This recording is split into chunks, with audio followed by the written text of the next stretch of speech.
جائیداد نہیں. ابھی میں ویزا لینے گیا تھا تو وہاں پر جو خاتون تھی ایک کینیڈا کی, انہوں نے پوچھا آپ کی آمدنی. میں نے کہا آئی ارن نتھنگ. حیران ہوئی. میں نے کہا اور بات سن لو, آئی اون نتھنگ. میری کوئی جائیداد نہیں, میری کوئی آمد نہیں. مرکزی انجمن خدام القرآن ہے, اس کے ایک کوارٹر میں میں رہتا ہوں. میری سہولتیں مجھے وہاں سے حاصل ہیں. 2 وقت کی روٹی یہ میرے بچے ہیں جو کنٹریبیوٹ کر دیتے ہیں, اس سے میں کھا رہا ہوں. اس لیے کہ میرا ایک مکان تھا وہ میں نے بیچ کر ان کے لیے چھوٹے چھوٹے 3 کمرے کے 4 کوارٹر بنا دیے ہیں, اور وہ ان کے نام کر دیے. میرے نام پر, میری بیوی کے نام پر 1 پیسے کی جائیداد نہیں, کسی کمپنی کا کوئی 1 پیسے کا حصہ نہیں, کہیں میرے پاس کوئی بانڈز نہیں, اللہ بچائے رکھے اس لعنت سے, اور نہ کہیں کوئی میرے ہاں اس طرح کی اور کوئی شے موجود ہے. تو یہ اچھی طریقے سے جان لیجئے, میں نے زندگی لگائی ہے اسی کام کے لیے لگائی ہے. مجھے کوئی احساس محرومی نہیں ہے. روٹی مجھے ملتی رہی ہے, آج تک فاقہ نہیں آیا ہے. رزق اللہ نے اپنے ذمہ رکھا ہوا ہے, لیکن میری توانائی لگی ہے میکسیمم قرآن پڑھنے اور پڑھانے میں. خیرکم من تعلم القرآن وعلمہ. اور یہ کس لیے کیا؟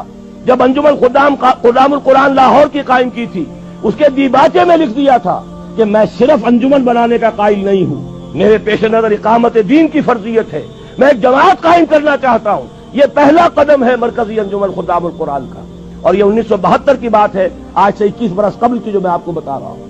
بہرحال پہلا کام وہی ہے جو حضور نے کیا. فرق یہ ہے وہ کافر تھے, انہیں قرآن کے ذریعے سے ایمان کی طرف دعوت دی گئی. ہم مسلمان ہیں, ہمیں قرآن کے ذریعے سے تجدید ایمان کی دعوت دینی ہے. مرحلہ ایک ہی ہے, اس میں کوئی فرق نہیں. نمبر 2, وہ جو حدیث میں سنا چکا ہوں, آمرکم بخمس بالجماعت والسمع والطاعت والہجرت والجہاد فی سبیل اللہ. اب جو لوگ واقعتاً شعوری ایمان اختیار کریں, شعوری طور پر فیصلہ کریں کہ مسلمان جینا ہے, مسلمان مرنا ہے, ان صلاتی و نسکی و محیایا و مماتی للہ رب العالمین, یہ طے کریں نا پہلے. صرف جلسوں سے تو نہیں ہوگا, یہ تو ہوگا تو پھر کچھ کرنے سے ہوگا. اور کرنے کے لیے میدان میں وہ آئے جو پہلے اپنی ذات پر اپنے گھر میں دین نافذ کر چکا ہو. اگر یہ نہیں ہے تو جھوٹا ہے, فریبی ہے, اسلام کا نام لیتا ہے. تو اپنی ذات پر اپنے گھر میں اسلام قائم کرو اور پھر جڑ جاؤ, ایک مل جل کر ایک جمعیت بنو, ایک طاقت بنو, ایک قوت بنو, جماعت بنو, حزب اللہ بنو. آمرکم بخمس, میں تمہیں 5 باتوں کا حکم دے کر جا رہا ہوں. جماعت کی شکل میں رہو, جماعت بھی ڈھیلی ڈھالی نہیں. بالجماعت والسمع والطاعت, سنو اور اطاعت کرو, لسن اینڈ اوبے. ایسی منظم جماعت. یہ منظم جماعت کیا کرے گی؟ ہجرت اور جہاد. ہجرت کے بارے میں پوچھا گیا, ای الہجرت افضل یا رسول اللہ, اے اللہ کے رسول یہ بتائیے سب سے افضل ہجرت کون سی ہے؟ فرمایا ان تہجر ما کرہ ربک, ہر اس چیز کو چھوڑ دو جو تمہارے رب کو پسند نہیں. یہی وجہ ہے میں نے جب جماعت تنظیم اسلامی کے نام سے قائم کی ہے, اس تنظیم اسلامی کی جماعت میں جو عہد نامہ ہے اس میں شمولیت کا, اس کی پہلی شق یہی ہے, انی اعاہد اللہ, میں اللہ سے ایک عہد کرتا ہوں, ان اہجر کل ما یکرہہ, ہر اس چیز کو چھوڑ دوں گا جو اسے ناپسند ہے. یہیں سے شروع ہوگی ہجرت. اسی کو کہا ہے یہ سب سے اونچی ہجرت ہے, افضل ہجرت ہے. اور اس کے بعد جہاد ہے, تن من دھن لگاؤ اللہ کے دین کے لیے, اللہ کے دین کی سربلندی کے لیے. اور اس کے 3 مرحلے آئے ہیں ہماری ایک حدیث کے اندر.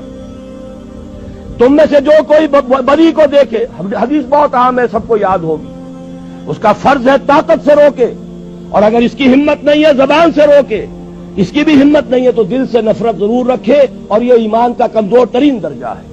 ظاہر بات ہے اس جماعت میں, تنظیم اسلامی میں, اس حزب اللہ میں, اس خلافت کو قائم کرنے والی آرگنائزیشن میں وہی لوگ آئیں گے جنہیں بدی سے نفرت ہے اور نیکی چاہتے ہیں کہ قائم ہو جائے.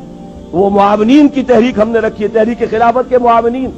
تنظیم میں آنے کے لیے بیعت ہے, بیعت سمع و طاعت فی المعروف, شریعت کے دائرے کے اندر اندر جو حکم دو گے مانیں گے. وہ حکم کوئی بھی ہو, ہماری طبیعت کے مطابق ہو یا ہماری منشا کے خلاف ہو, شریعت کے خلاف نہ ہو تو مانیں گے. یہ ہماری بیعت ہے تنظیم اسلامی میں شمولیت کی. لیکن ہم نے ایک خانہ اب شروع کیا ہے, تحریک خلافت. بتائیں تو صحیح لوگوں کو خلافت ہے کیا؟ یہ خلافت جو ہے یہ صرف کوڑے لگنے کا نام نہیں ہے, یہ خلافت صرف ہاتھ کاٹنے کا نام نہیں ہے, یہ خلافت صرف رجم کرنے کا نام نہیں ہے. یہ ساری چیزیں خلافت میں ہیں, لیکن پہلے خلافت کفالت کی ذمہ داری لیتی ہے, پہلے خلافت تمہیں حقوق دیتی ہے, پہلے خلافت جو ہے تمہیں تعلیم دیتی ہے, تمہیں توبہ کی توفیق عطا کرتی ہے. اس کے بعد بھی اگر آپ کی روٹی کپڑا مکان ریاست کی ذمہ داری ہو پھر بھی آپ چوری کریں تو ہاتھ کٹے گا. اگر آپ کے لیے نہ یہ بے حیائی ہے، نہ یہ سترو جو حجاب کے قوانین ہیں ان کی خلاف ورزی ہے، نکاح کا راستہ آسان کر دیا گیا ہے، اس کی رکاوٹیں دور کر دی گئی ہیں، پھر بھی آپ زنا کرتے ہیں تو رجم ہوگا اگر آپ شادی شدہ ہیں. لیکن یہ کہ اس پورے نظام کو ایک آرگینک ہول کی حیثیت سے سامنے رکھنے کی ضرورت ہے. تو امر بالمعروف نہی عن المنکر جب تک طاقت کافی نہیں ہے صرف زبان سے ہوگی. جب طاقت کافی ہو جائے گی میدان میں آئیں گے.